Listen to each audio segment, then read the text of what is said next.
Hi guys, so I've said in the past how many politicians will try to make a name for themselves, try to develop a career within politics, or they will try to make a name for themselves just for the attention.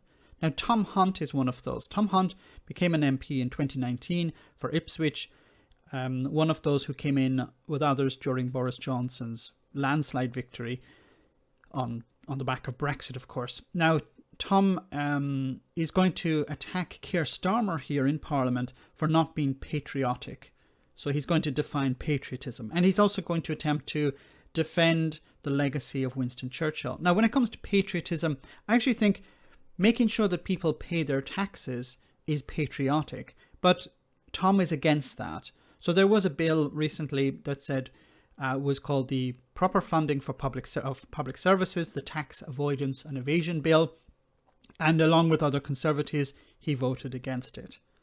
So when people say they care about patriotism, they care about the country, once again, take it with a pinch of salt. So let's hear him attack Keir Starmer and defend Winston Churchill.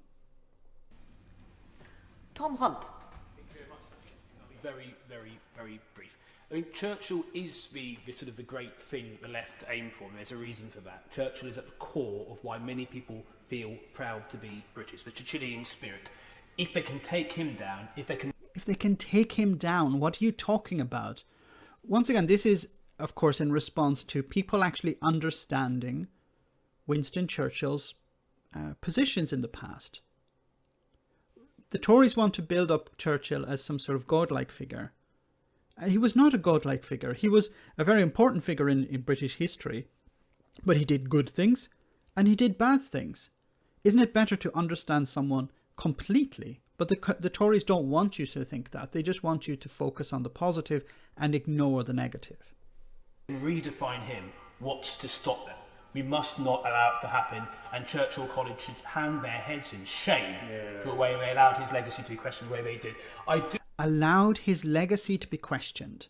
You notice the problem here. They don't want you to question certain figures in history. They don't want you to look at the British Empire. What did the British Empire do? In their eyes, it did only good things. But reality and history painted a very different picture. And there is an attempt to whitewash history, an attempt to dismiss the negativity, the negatives of the past, and focus only on the positives, to the detriment of the future, obviously. I do think it's a wonderful speech, my honourable friend member for Orpington. But this is not just a matter for London MPs. It's our nation's capital, and the heritage of London is our nation's heritage. So despite being criticised by some Labour councillors from my patch for getting involved in a debate about memorials and statues in London, I will continue to do so, and I make no apology for that, because the reality is, and we saw it this week in the Police and Crime Bill, which, and I'm glad we've increased the punishment for those who desecrate and damage our war memorials and statues. Who's damaging the war memorials and statues? When it came to Churchill's statue, they put police officers around it instead of actually boarding it up. But even though it was not being attacked, nobody was attacking the statue. It was a political stunt, which is actually quite disgusting, because somebody in Whitehall decided to tell the police to put a number of officers around the statue for a photo opportunity, obviously. It was not to actually defend the statue. Nobody was attacking the statue. And even if they were truly concerned about the statue, they could have boarded it up. But they didn't. They wanted to send a message to the public, a particular section of the public, that we care about statues. We're willing to put police officers, dozens of police officers, on the front line to defend a statue. But we've seen, in a way, the Labour Party sought to ridicule that. The fact that they are no longer, they have ceased to be a patriotic party, and quite frankly, you are more likely to see its leader on his knees apologising for our country's past and heritage, rather than proudly standing up for it as the greatest country in the world, like my honourable friend, a member for Orpington, has wonderfully done right now. So I've said on numerous occasions in the past, a patriot is somebody who does not say their country is the best in the world. They say our country has a long way to go. Is this guy proud of food bank usage? Is this guy proud of homelessness? Is this guy proud of child poverty or poverty in general? Is this guy proud of the fact that hundreds of thousands of people have been pushed onto universal credit?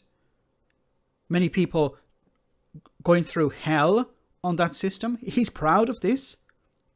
What exactly is he proud of? These people say, we're proud of our country. Proud of what? Give us some examples of what you're proud of. I've said in the past, I'm not proud of my country. Patriotism is trying to make your country better. I'm from Ireland. Most of you know that. There are serious issues with homelessness, with poverty in Ireland. I'm not proud of my country because if a country allows that to exist, then what's to be proud of?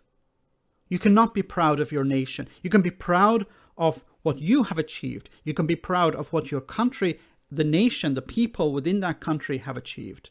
But if there are still issues that can be simply resolved with money, with changes to tax systems, to actually caring about the public, caring about the poor, caring about the working class, caring about children in poverty. How, once again, we can fix these problems if we care about it, if we truly want to. But instead, you have idiots like this who will say, no, patriotism is loving the flag. Patriotism is painting a picture of someone from the past in only a positive light, ignoring everything that they've done which could be considered negative. Keep my comments at that, short, punchy, and hopefully patriotic. Thank you very much, Madam Deputy Speaker. Does anyone actually buy this? Short, punchy, and patriotic. So this is his idea of being patriotic. Attacking the opposition for taking a knee. Painting a picture of Winston Churchill in only a positive light. Painting a picture of the empire in a positive light. Ignoring reality. And that, in his eyes, is patriotic. Once again, I go back to one of the things that he voted against, I should say. Tax avoidance and tax evasion. Tom Hunt thinks it's patriotic to not pay your taxes. Tom Hunt thinks it's patriotic to avoid paying your taxes. At what stage does patriotism kick in? Is it, I don't pay my taxes, but I shag the flag? Then that's patriotic in his eyes. When will people realize that these people are charlatans? They don't care about the public. They don't care about their nation. If they truly did, they would make sure that people who are evading or avoiding taxes, paying their taxes, would be brought to justice.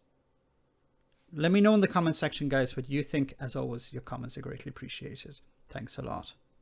I want to say a big thank you to all of my patrons.